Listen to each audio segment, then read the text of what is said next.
সুপ্রিয় ভিউয়ার্স, আসসালামু আলাইকুম। নিউ কুকিং হাউস C7 চ্যানেলে আপনাকে স্বাগতম। চলে এলাম ভীষণ মজার একটি চাটনি রেসিপি নিয়ে।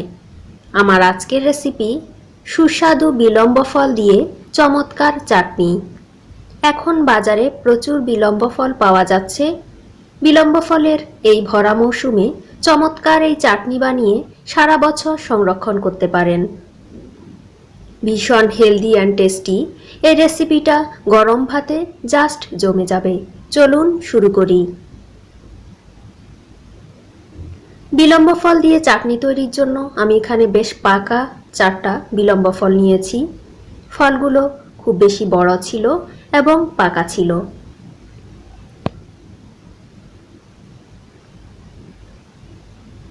বিলম্ব ফল দিয়ে সুস্বাদু এই চাটনি যারা এভাবে তৈরি করেননি তারা আজকের ভিডিওটি শেষ পর্যন্ত দেখতে থাকুন। আশা করছি খুবই ভালো লাগবে। চুলো একটি প্যান দিয়েছি, তাতে দিয়ে দিলাম 2 টেবিল চামচ সরিষার তেল। তেলটাকে সামান্য একটু গরম করে নিচ্ছি। দিয়ে দিলাম 1 পিচ দারুচিনি এবং একটি এলাচ। তারপর দিয়ে দিলাম স্বাদমতো লবণ। তারপর দিয়ে দিচ্ছি 1 চিমটি কালো জিরে। এখন দিচ্ছি একটি শুকনো মরিচ। এখন জাস্ট 3-4 মিনিট এগুলোকে ভাজতে থাকবো। খুব বেশি ভাজা যাবে না, তাহলে কালো জিরেগুলো তিতে হয়ে যেতে পারে। সামান্য একটু ফ্রাই করে নেওয়ার পর এতে দিয়ে দিচ্ছি 1/2 চা চামচ মরিচ গুঁড়ো। তারপর আমি এতে দিয়ে দিচ্ছি হলুদ গুঁড়ো 1/2 চা চামচ। ভীষণ টেস্টি এই রেসিপিটি, খুবই সহজভাবে তৈরি করেছি। দেখতে থাকুন শেষ পর্যন্ত। দিয়ে দিলাম রসুন পেস্ট 1/2 চা চামচ।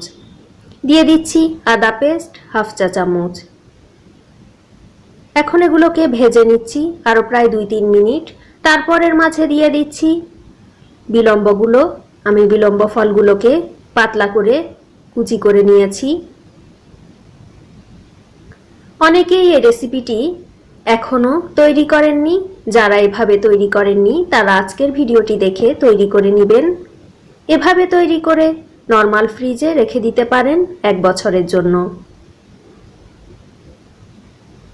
কিছুক্ষণ ভেজে নিয়েছি। তারপর এতে দিয়ে দিচ্ছি 2 টেবিল চামচ চিনি।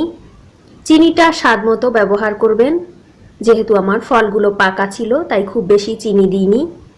তারপর দিয়ে দিচ্ছি ভিনেগার 1 টেবিল চামচ। এই ভিনেগার দিয়ে নিলে সারা বছর এই চাটনি আচারটি নষ্ট হয় না। গরম ভাতে অথবা খিচুড়ির সঙ্গে এটি জাস্ট জমে যাবে। এখন এগুলোকে নেড়েচেড়ে জাস্ট আরও 5-7 মিনিট কুক করে নেব। এখন এগুলোকে চামচের সাহায্যে এভাবে চেপে চেপে ভেঙে দিচ্ছি। এতে করে চাটনিটা খুবই সুস্বাদু হয়, সফট হয়ে যায়। যারা আস্ত চাটনি খেতে পছন্দ করেন তারা না ভাঙলেও চলবে। আমি এগুলোকে মিশিয়ে নিচ্ছি খুব ভালোভাবে সবগুলো উপকরণের সঙ্গে। আরও জাস্ট 2-3 মিনিট কুক করে চুলোটা বন্ধ করে দিলাম। চুলো থেকে নামিয়ে একটি সার্ভিং ডিশে সাজিয়ে নিয়েছি। খুবই চমৎকার হয়েছিল খেতে। আশা করছি সবার ভালো লেগেছে। আমার আজকের এই বিলম্ব ফলের সহজ চাটনি রেসিপিটি যাদের ভালো লেগেছে তারা প্লিজ চ্যানেলটা সাবস্ক্রাইব করে দিবেন। এমন সহজ নিত্য নতুন রেসিপি তাহলে দেখে নিতে পারবেন। সবাই ভালো থাকবেন, সুস্থ থাকবেন। আজকের মতো বিদায় নিচ্ছি। আল্লাহ হাফেজ।